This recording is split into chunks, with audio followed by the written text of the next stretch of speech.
본인도 모르게 막 덩실덩실 춤추게 돼요. 근데 거기에 가사까지 생각하면서 찬양을 하면 더 행복해져요. 그쵸? 주 오시면 천국에서 주님과 살리라 영원토록.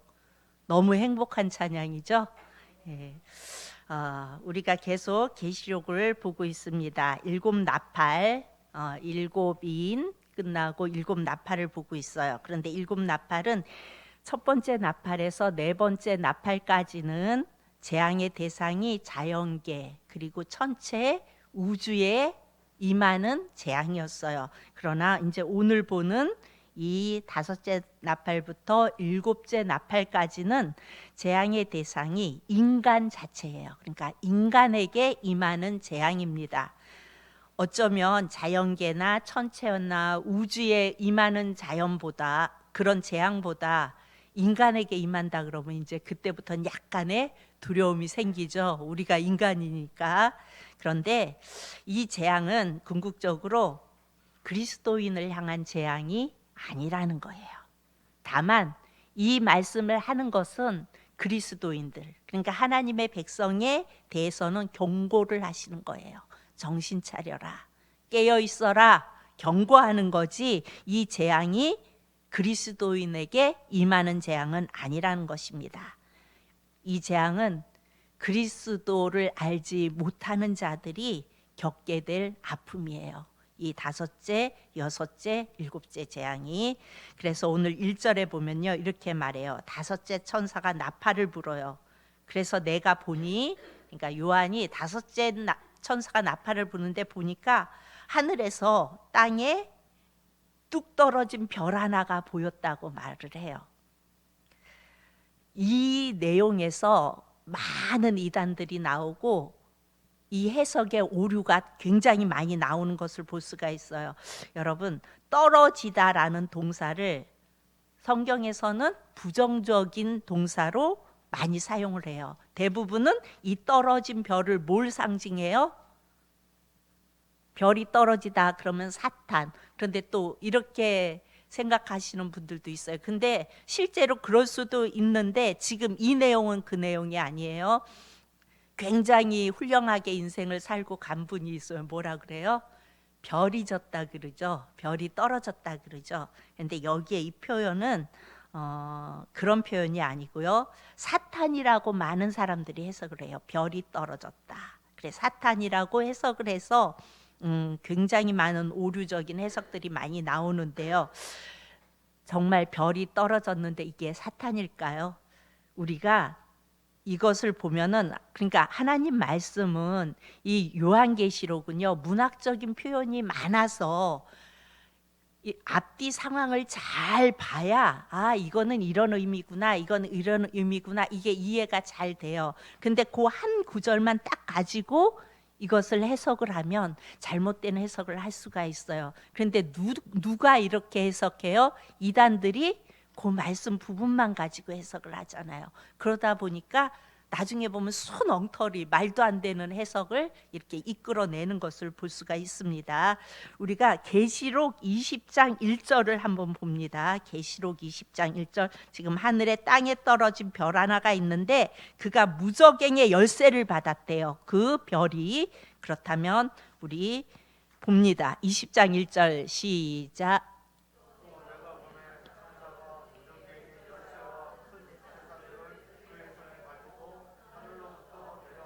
예, 내가 봄에 누가?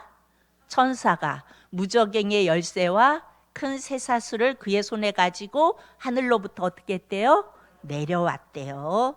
그리고 한 구절을 더 봅니다. 계시록 1장 17절 18절. 계시록 1장 17절 18절. 내가 볼 때에 그의 발 앞에 엎드려져 죽은 자 같이 되매. 그러니까 내가 볼 때 그의 발 앞에 엎드려 죽은 자 같이 된 사람이 누구예요? 사도 요한.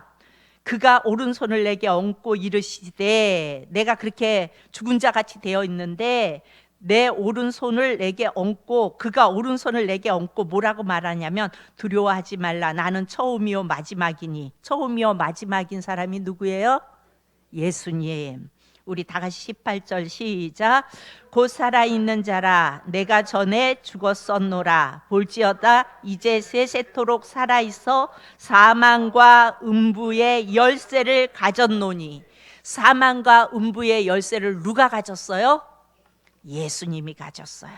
자, 어감상 별은 떨어지는 게 자연스러워요. 그런데 천사는 떨어지다 보다는 내려온다가 더 자연스럽죠. 그런데 성경의 상황에 따라 별로도 묘사하고 어떤 데는 천사로도 표현해요. 그래서 이 천사를 별로 묘사할 때는 떨어지다.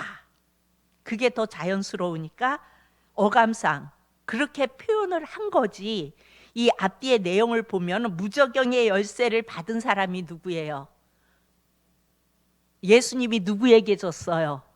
천사에게 줬잖아요. 사탄에게 준 게 아니잖아요. 그렇죠? 그래서 그가 무저갱의 열쇠를 9장 1절에 보면 받았어요. 그가 취한 것이 아니라 누군가가 줬어요. 이 열쇠의 통치권자는 예수 그리스도라고요. 그래서 알파와 오메가가 되신 예수께서 사망과 음부의 열쇠를 가지고 있다고 말씀합니다. 그분이 천사에게 맡긴 거예요. 그래서 9절 1절에 보면은 천사가 나팔을 불매 내가 보니 하늘에서 땅에 떨어진 별 하나가 있는데 그 별이 무저갱의 열쇠를 받았더라. 예수 그리스도께서 그 무저갱의 열쇠를 사단에게 주지는 않겠죠. 그러니까 우리가 하나님의 말씀을 볼 때 그것만 딱 보면 땅에 떨어진 별 사단이네 이렇게 이해할 수가 있어요. 이단이 이렇게 해석을 해요. 그런데 우리가 말씀의 앞뒤를 쭉 보면 무저갱의 열쇠를 받은 자는 천사구나. 그러니까 여기에서 문학적 표현으로 별이 떨어지다. 이것은 천사가 내려왔구나. 이렇게 우리가 이해를 하면 됩니다. 자, 9장 2절을 봅니다. 그가 무저갱을 여니, 그가 누구예요? 예수 그리스도로부터 위탁하신 열쇠를 받은 천사. 그 천사가 무저갱을 여니 그 구멍에서 큰 화덕의 연기 같은 연기가 올라오매 해와 공기가 그 구멍의 연기로 말미암아 어두워졌대요. 자, 여러분, 무저갱은 여러분들이 많이 들어서 알아요. 악한 영혼들이 마지막에 들여보내기 위해 만들어 놓은 곳이 무저갱이에요. 그리고 이 무저갱은 계속 떨어지는 곳이래요. 끝이 없대요. 그래서 무저갱에 들어가면 계속 떨어지는 거예요. 이렇게 여러분들 혹시 번지 점프 해보셨어요? 번지 점프를 할 때 그 떨어질 때 그 느낌을 한번 이렇게 딱 상상해 보세요. 그게 내가 이게 걸려서 나중에는 걸려서 저 물속으로 안 처박히겠구나 알고 떨어지니까 신난다 소리 지르고 떨어지는 거지. 글로 처박힐 거라고 생각하고 떨어지면 엄청 두렵고 무서운 거잖아요, 그게. 근데 이 무저갱은 끝이 없는 거예요. 계속해서 두려움 속에서 떨어지는, 참 끔찍할 것 같죠. 그게 무저갱이에요. 그런데 그 무저갱을 여니까 그 구멍에서 큰 화덕의 연기 같은 것이 올라와 어두워졌대요. 여러분, 이 화덕의 연기 같은 것이 올라와 어두워졌다고 말하는데 이 화덕의 연기 같은 것이 올라오는 이런 장면이 우리 구약에서 이렇게 쫙 스쳐가는 게 소돔과 고모라가 멸망했을 때, 불이 내려 멸망했을 때 그곳에 멀리서 이렇게 바라봤을 때 그곳에서 연기들이 올라가는 모습을 보았죠. 근데 그게 뭐에 대한 재앙이었어요? 그들이 하나님의 말씀에 대한 어두움, 하나님의 말씀을 알지 못하는 그것으로 인하여 받은 재앙이었죠. 이 모든 현상이 말세, 그러니까 종말에 나타나는 현상인데 이 모든 것이 어두움으로부터 시작이 된다고요. 어두움으로부터. 여러분, 그래서 무감각해지는 거예요. 하나님 말씀에도 무감각해지고 어두움이 우리에게 임하면요, 제일 먼저 나타나는 현상이 뭐냐면 말씀을 받지 않아요. 이거는 무슨 말이냐면 말씀이 선포되어지고 말씀이 계속해서 해도 내 마음속에 그 말씀이 하나님의 말씀으로만 와닿지 않는 거예요. 그냥 스쳐가는 걸로 그냥 지나가고 없어져 버려요. 말씀을 받지 않아요. 어둠이 임하면 말씀엔 관심이 없어요. 그리고 영적으로 계속해서 굳은 살이 배겨서 점점 무뎌져요. 신앙생활을 한다고 하는데 난 교인이고 성도고 점점 직분은 올라가서 직분을 맡은 직분자인데 영적으로 무뎌지는 거예요. 이걸 뭘로 표현하냐면 어두움이라고 표현해요.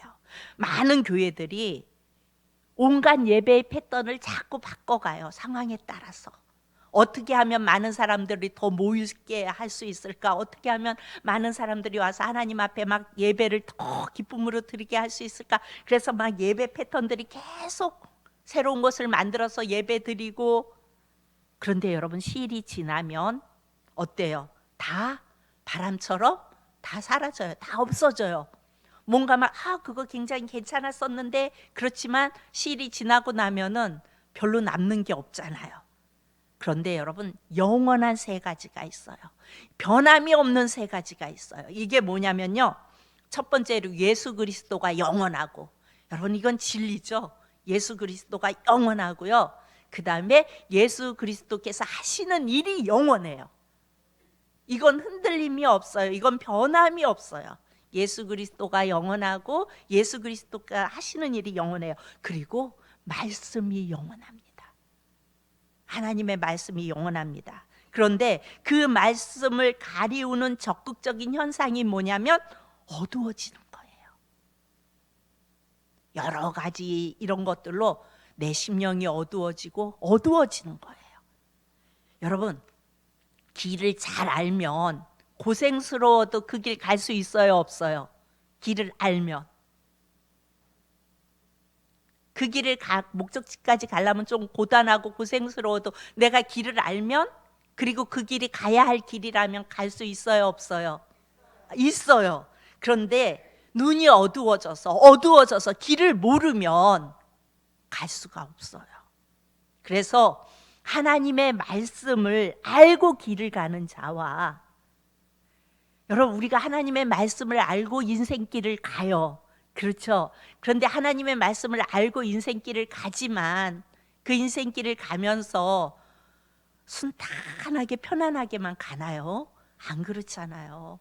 힘든 일도 있고 오지게 아픈 일도 있고 이런 일들이 있어요. 그렇지만 하나님의 말씀을 확실히 알면 어때요? 우리는 그 목적지까지 그 말씀 붙잡고 갈 수가 있어요. 그런데 모르고 가는 자, 하나님의 말씀을 모르고 가는 자와 알고 가는 자는요, 엄청난 차이가 있다고요. 그 끝에 가면 그 차이가 엄청나다고요. 지금 그 이야기를 하고 있는 거예요. 자, 3절에 보면요, 이렇게 말씀해요. 또 황충이 연기 가운데로부터 땅 위에 나오매. 다 연기 가운데 나오죠. 여러분, 이 요한계시록의 어떤 재앙의 내용은요, 그 바운드 어디가 있어요? 구약이 기초가 다 돼 있어요. 소돔과 고모라의 연기, 왜 그들이 재앙을 받았는지, 왜 그 성이 멸망했는지를 생각해 볼 수 있어야 돼요.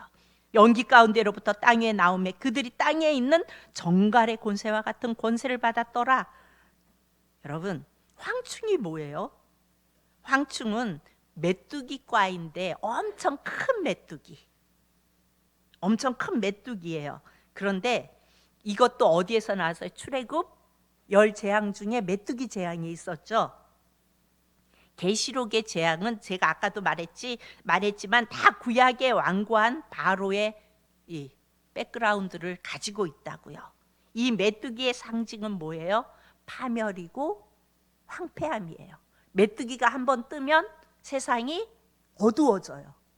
메뚜기 떼들이 어디 유튜브에서 봤던 것 같아요. 중국인지 어딘지가 메뚜기 떼들이 막 엄청나게 이렇게 떼지어 날아가니까 막 밤처럼 깜깜해지고, 그 메뚜기 떼가 싹 스쳐 지나가니까 풀 남은 게 없잖아요. 싹 훑고 갔잖아요.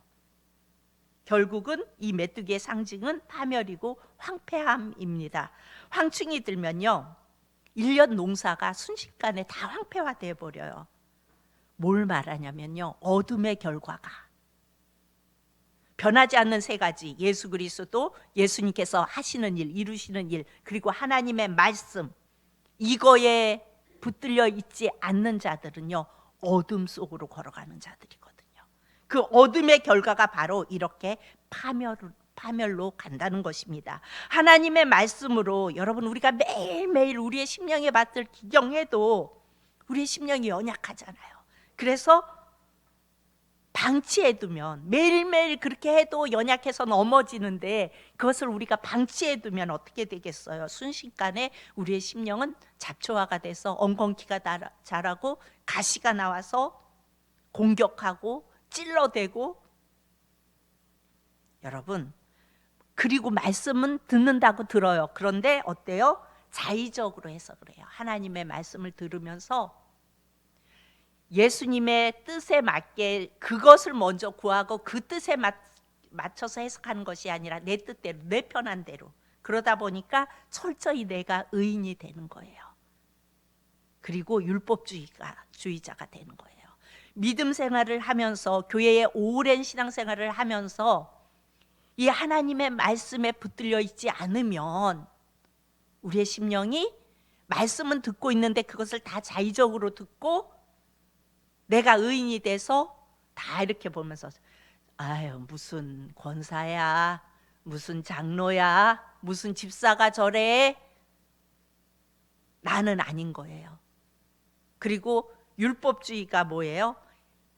이렇게 해야 하잖아요. 그렇게 안 하면 그거는 잘못된 거잖아요. 그것만 보이는 거예요. 계속해서 이런 신앙의 모습이 되는 거예요. 여러분, 성경은요, 영웅전이 아니에요. 우리는 다윗, 와, 다윗 대단해, 다윗처럼 이렇게 살아야지. 솔로몬 굉장했지, 지혜가 대단했지, 솔로몬처럼 지혜 있게 해주세요. 사도 바울, 그렇게 복음을 전해야지. 어찌 보면 성경에 있는 그들이 정말 하나님 안에서 멋지게 살아낸 영웅처럼 보여져요. 그런데 그렇게 영웅전으로 보여진다면 그것은 어두워져 있는 거예요. 여러분, 성경은요, 하나님의 승리를 믿음으로 보게 하는 책이라고요. 하나님이 다윗을 통하여, 솔로몬을 통하여, 사도 바울을 통하여 그들의 그 한 사람 한 사람을 딱 떼어놓고 보면요, 나무 막대기보다 못한 연약한 존재들이에요, 다. 그런데 하나님께서 그들을 붙잡으시고 일하시고 하나님의 승리를 믿음으로 보게 하는 책이 성경이라고요. 그러니까 하나님 말씀에 딱 붙들려 있는 사람들은 하나님의 말씀을 볼 때도, 아, 하나님 이 사람을 통하여 이렇게 사용하셨구나, 하나님 이 사람을 통해서 이렇게 승리하게 하셨구나, 하나님 저도 연약해요, 부족해요. 그렇지만 하나님의 말씀을 붙잡고 있사오니 하나님, 저도 하나님 안에서 이렇게 쓰임받기 원합니다. 이렇게 고백하며 나아갈 수 있는 것입니다. 자, 4절을 봅니다. 4절에 보면 이렇게 말씀하세요. 그런 권세를 받아서 나왔는데 그들에게 이르시되, 땅의 풀이나 푸른 것이나 각종 수목은 해하지 말고. 자, 이 재앙이 자연계의 재앙이라고 그랬어요, 인간의 재앙이라고 그랬어요? 인간의 재앙이에요. 그러니까 그 황충도 땅, 풀 이런 거 해하지 말래요. 오직 이마에 하나님의 인침을 받지 아니한 사람들만 해하라. 이마에 인침을 받지 아니한 사람. 그럼 여기 인침은 뭘까요? 여러분, 우리가 부흥회도 하고 막 이래서 인침이 뭔지는 다 알아요. 그런데 그 인침은 14만 4천을 말해요. 그런데 요한계시록의 14만 4천은 14만 4천 안에 들어가야 하는 게 아니에요. 이 숫자가 중요한 게 아니라고 제가 누누이 말씀드렸죠. 14만 4천은 하나님의 택한 백성이 많다라는 의미라고 말씀드렸어요. 그렇죠? 그럼 우리는 하나님이 택한 백성이에요, 아니에요? 택한 백성이에요. 그럼 우리는 14만 4천 안에 있어요, 없어요? 있어요. 아멘. 그래서 인침은 정확하게 예수 그리스도의 보배로운 피로 구속함을 입은 하나님의 백성들을 말하는 거예요. 그런데 그 백성들, 이마에 하나님의 인침을 받지 아니한 사람들만 해야 돼요. 그럼 우리가 해당돼요, 안 돼요? 안 되죠. 여러분 행복하시죠? 아멘. 여기 근데 왜 이마라고 했을까요? 가장 정가운데 이마. 뭘 말하면 그 사람의 존재의 자리가 이마예요. 여러분, 우리가 사람을 볼 때 뭘 봐요? 얼굴을 보잖아요. 누구 구분하는 거 대부분 얼굴을 보죠. 범죄자들 있으면 아랫줄이 이렇게 해가지고 붙여놔요? 얼굴 붙여놔요? 얼굴 붙여놓잖아요. 그게 왜 그래요? 예, 얼굴이 그 사람 존재니까. 그 사람 존재니까. 존재. 그 사람. 그래서요, 여러분, 민수기에서도 하나님께서 우리에게 복 주시려고 말씀하시면서 뭐라고 말씀하시냐면, 내가 너를 향하여 얼굴을 드신다고 말씀하세요. 그러니까 이거는 존재의 자리예요.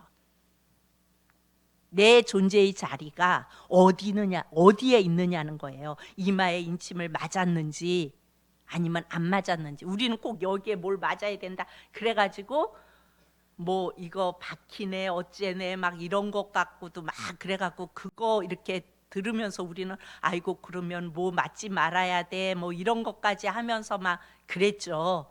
그거에 우리도 술렁술렁 했어요. 저도 그랬고요. 그런데 이 이마는요, 그 사람의 존재의 자리예요. 어느 자리에 있는가? 예수 그리스도로 구속받은 자리에 있는가? 아닌가? 5절 6절을 보면요, 이렇게 말씀해요. 그러나 그들을 죽이지는 못하게 하시고 5달 동안 괴롭게만 하게 하시는데 그 괴롭게 함은 정갈이 사람을 쏠 때에 괴롭게 함과 같더라. 그날에는 사람들이 죽기를 구하여도 죽지 못하고 죽고 싶으나 죽음이 그들을 피하리로다 말씀하세요. 황충의 폐해가 5달이 계속된대. 왜 5달일까? 여기에 별 의미가 없어요, 여러분. 이 황충이 번성하는 시기, 이스라엘의 시기가 4월에서부터 8월에 메뚜기가 번성해요. 그러면 4, 5, 6, 7, 8 몇 개월이에요? 5개월. 메뚜기가 나오는 시기. 그런데 7절에서 10절에 보면 이건 다시 이제 다음 시간에 우리가 더 자세히 보겠지만 황충에 대해서 섬세하게 묘사하고 있어요. 이 재앙이 이마에 인침을 받지 않는 자들에게 임한다는 거예요. 메뚜기 재앙이 지나가면 그 다음에 뭐가 온대요? 더 큰 재앙이 오는데 정갈에 쏘이는 것 같은, 여러분 정갈에 쏘여보지는 않았지만 그 고통이 엄청나대요. 그 정갈에 쏘이는 것 같은 괴로움이 막 와서 죽고 싶어요. 근데 죽고 싶어도 죽을 수가 없대요. 여러분 참으로 무시무시하죠. 근데 이게 인간들에게 내려지는 재앙이에요. 그런데 이마에 인침을 받지 않는 자들, 다시 말하면 그 사람의 존재의 자리가 예수 그리스도와 상관없는 자들에게 임하는 재앙입니다. 여러분, 요한계시록을 해석할 때 세대주의 해석 방법이 있고요. 여러 가지 방법이 있는데 대부분 세대주의 해석으로 많이 해석을 해요. 그런데 이렇게 해석을 하다 보면은 위험해요. 위험하고 잘못 해석할 수가 있어요. 그런데 우리 말씀을 바로 보고 있는 사람들은 종말론적 해석을 합니다. 여러분 종말론적 해석이 뭐예요? 종말이 언제예요? 예수 그리스도께서 초림 사건, 예수님이 이 땅에 오신 그때부터 종말은 시작이 됐어요. 그런데 우리는 아직 종말이 왔다고 생각해요? 안 왔다고 생각해요? 안 왔다고 생각해요. 이게 세대주의 해석 방법이에요. 항상 미래예요. 앞으로 닥쳐올 일. 그래서 앞으로 이런 일이 닥쳐올 거다 그래가면서 요한계시록의 그런 재앙들에 대한 걸 무섭게 막 해서 두려운 책이다, 무서운 책이다, 우리로 하여금 그렇게 착각하게 만드는 것이 세대주의 해석 방법이에요. 그런데 종말론적 해석 방법은요, 예수 그리스도가 2000년 전에 이 땅에 올 때 그때부터 이미 종말이 시작이 됐고요. 지금 진행 중이에요. 그렇죠? 세대주의 해석처럼 미래에 일어날 일이 아니고 오늘 우리가 살아가는 지금 일어나고 있다는 거예요. 여러분, 요한계시록은 종말에 대한 시간을 어떻게 이해하느냐에 따라서 그 해석이 엄청나게 달라질 수밖에 없어요. 종말론적 해석은요, 지금 이 시대 속에 종말의 징조가 곳곳에서 일어나고 있어요. 여러분, 자연재해들, 첫 번째, 두 번째, 세 번째, 네 번째 나팔 불 때 자연재해들이 안 일어나고 있어요. 지금 우리 지구상에 일어나고 있잖아요. 지진이 일어나고 홍수가 일어나고 어디는 얼음이 녹아버리고 추워야 할 곳이 녹아지고 있고 또 어디는 가뭄이 들어서 다 굶어 죽어가고 있고 또 어디는 지진이 일어나서 다 뒤집어지고 뭐 물 해울이 그 해일이 일어나서 다 많이 일어나고 있잖아요. 지금 일어나고 있어요. 그리고 오늘 이 말씀은 요점이 뭐냐면 하나님의 말씀에 관심이 없어지고 있는 세대. 여러분 하나님 말씀에 관심이 요즘 있어요, 없어요? 없잖아요. 예전에는요 하나님의 말씀을 이게 막 달아지도록 우리 믿음의 선조들은 그렇게 하나님의 말씀을 붙잡고 그렇게 했죠. 근데 요즘은 이제 말씀도 필요 없어요. 뭐 있어요? 그냥 예배장에 와갖고 핸드폰 다 키면 거기에 다 나와.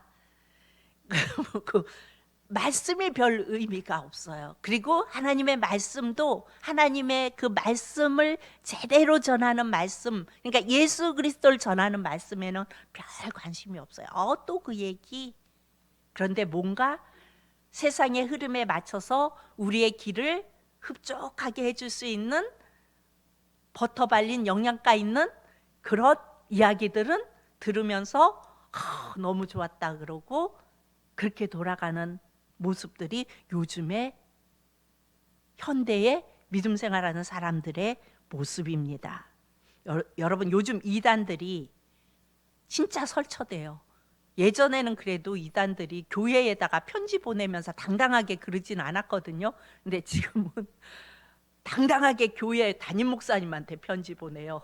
담임 목사님을 전도하려고 그렇게 설쳐되고 있어요. 그렇지만 여러분 우리가 아주 조금만, 많이도 아니에요. 아주 조금만 진지하게 예수 그리스도만 확실하게 이해하고 있다면 여러분 이단들이 해석하는 그 성경 해석이 얼마나 근거 없고 얼마나 엉터리인지 금방 드러나요. 금방 알 수가 있어요.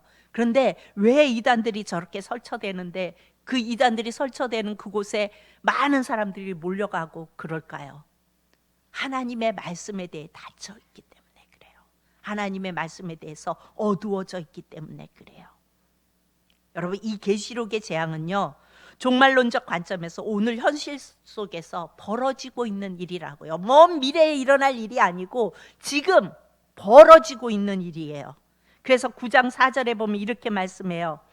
그들에게 이르시되 땅의 풀이나 푸른 것이나 각종 수목은 해하지 말고 오직 이마에 하나님의 인침을 받지 아니한 사람들만 해하라. 이 재앙은 성도들에게 해당되는 재앙이 아니라는 것을 말씀해 주고 계시고요. 9장 11절을 보면요 이렇게 말씀해요. 그들에게 왕이 있으니 무저갱의 사자라. 히브리어로는 그 이름이 아바돈이요 헬라어로는 그 이름이 아블루온이더라. 여러분 아블루온에서 나온 말이 아폴로예요. 그렇죠? 이 아블루온의 뜻은 뭐냐면 파괴자예요. 파괴자라는 뜻을 가지고 있어요. 누구에게 왕이 있어요? 그런데 그들에게 왕이 있으니 그랬죠. 누구에게 왕이 있어요? 인침을 받지 않는 자들에게 왕이 있대요. 우리에게는 항상 배후 세력이 있어요. 사람은요 중간지대가 없어요. 예수 그리스도의 통치 아래 있거나 세상의 세력의 통치 아래 있거나 둘 중에 하나예요. 그래서 우리는 내 존재의 자리를 확실하게 할 필요가 있어요. 내가 세상의 통치 아래 있는가 아니면 예수 그리스도의 통치 아래 있는가. 이건 아주 중요한 문제예요. 여러분 매주 교회에 나온다고 그래서 예수 그리스도를 고백하고 예수 그리스도 안에 살아간다고 확신할 수 있나요? 아니요. 오는 목적이 다 달라요. 정말 예수님 하나님의 말씀, 예수님을 더 깊이 알기 원하고 하나님의 말씀을 알기 원해서 나오는 성도들도 있지만요. 그냥 다른 목적으로 오는 성도님들도 있다니까요. 그러면 그분들은 이마에 인침을 받지 않은 자에 속하겠죠. 그의 존재의 자리가 그렇겠죠. 여러분 세상의 통치자의 이름이 파괴자라고요. 파괴자. 이것은 사탄의 속성이에요. 그래서 메뚜기 재앙도 메뚜기가 떴다가 쭉 지나가면 깜깜해지고 그리고 초록이 전부 파멸되고 다 파괴되잖아요. 인침을 받지 못한 자들의 결말을 이렇게 말씀해 주고 있는 겁니다. 이 세상의 원리를 봐도 이것이 그대로 적용이 돼요. 세상의 원리, 우리 에베소서 2장 1절에서 2절을 봅니다. 에베소서 2장 1절에서 2절 우리 다 같이 봅니다. 시작.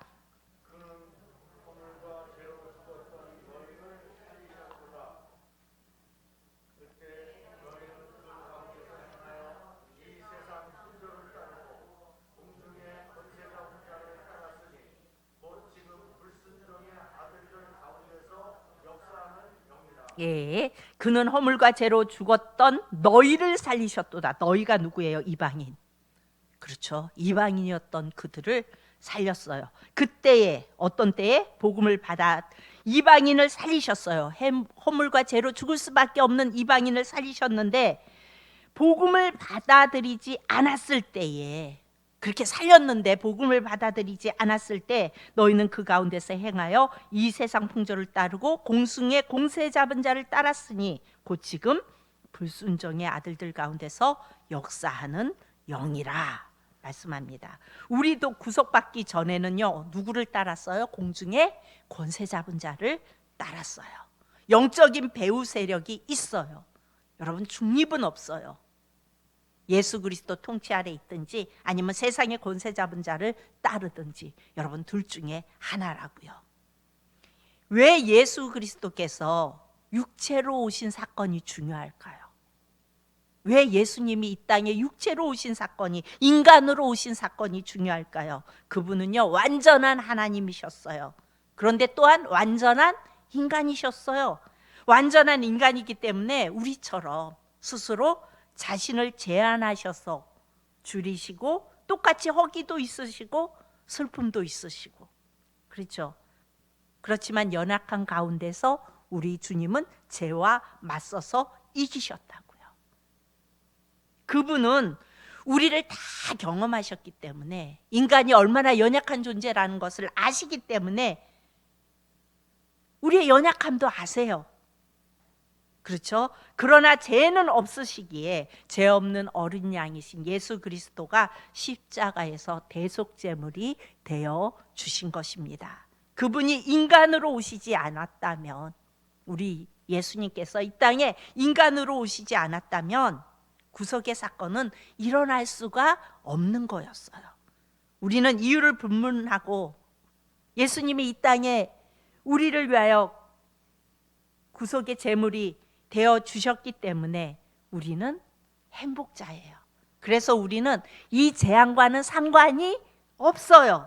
그러나 여러분, 우리가 영적인 총기가 어두워지고 무지하면, 하나님의 말씀에 대해서 무지하면요, 어떻게 해요?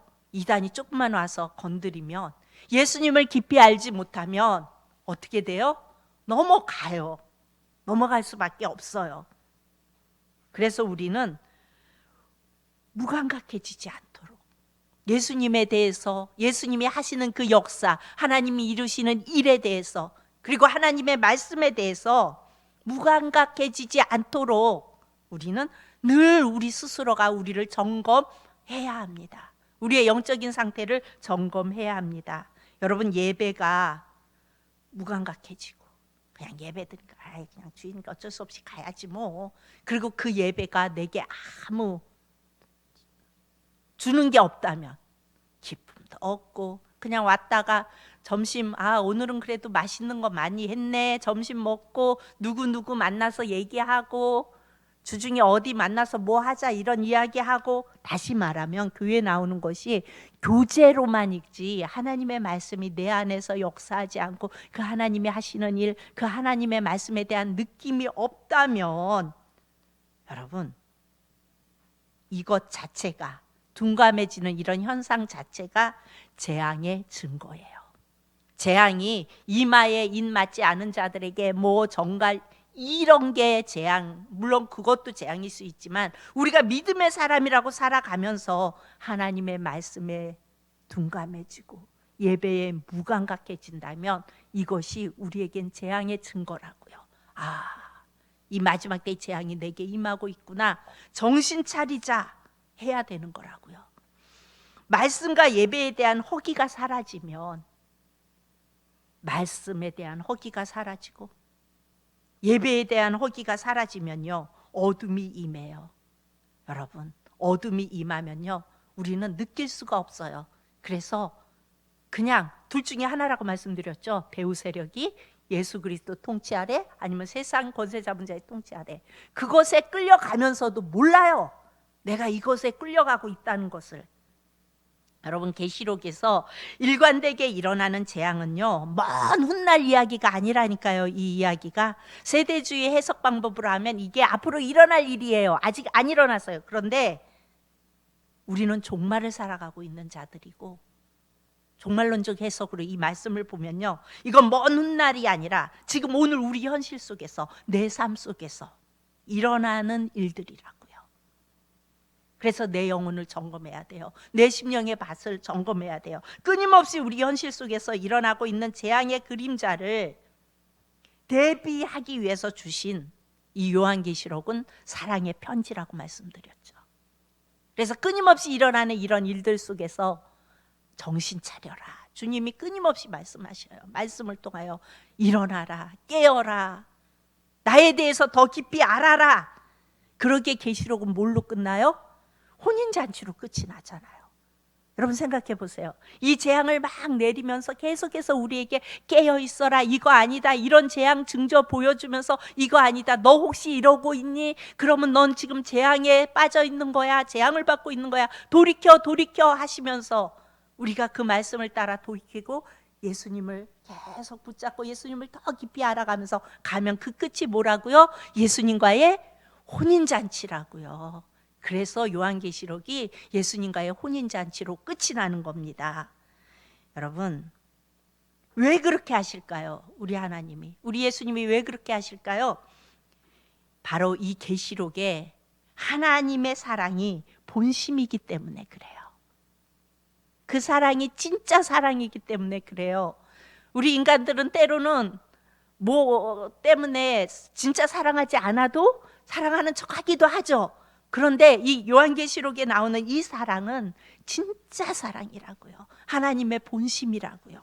그렇기 때문에 계속해서 우리에게 이런 것을 보여주면서, 세상 돌아가는 그런 모습들을 보여주면서, 세상에 어떤 이런 것들이 어려운 것들을 보여주면서 정신 차려, 정신 차려, 나만 바라봐, 그리고 말씀 의지하고 그 말씀 붙잡고 따라오라고 주님은 우리에게 말씀하십니다. 우리 사랑하는 성도님들 모두가 그 사랑의 진리에 붙들리는 저와 여러분이 될 수 있기를 축복합니다. 기도합니다. 참 좋으신 아버지 하나님, 은혜를 감사합니다. 주님, 저희는 연약합니다. 그렇지만 주님이 함께 하시고 주님이 우리를 이끌어 주시고 말씀이 우리를 살리시기에 저희는 한 걸음 한 걸음 주님을 바라보며 나아갑니다. 살아계신 하나님 아버지, 우리 사랑하는 성도님들 모두가 그렇게 주님을 따라 나아가 아버지 하나님, 결국에는 주님과 함께 혼인잔치에 참여하는 복된 자들이 다 되어질 수 있도록 사랑의 하나님 함께하여 주옵소서. 감사드리며 예수님 이름으로 기도합니다. 아멘. 찬송가 265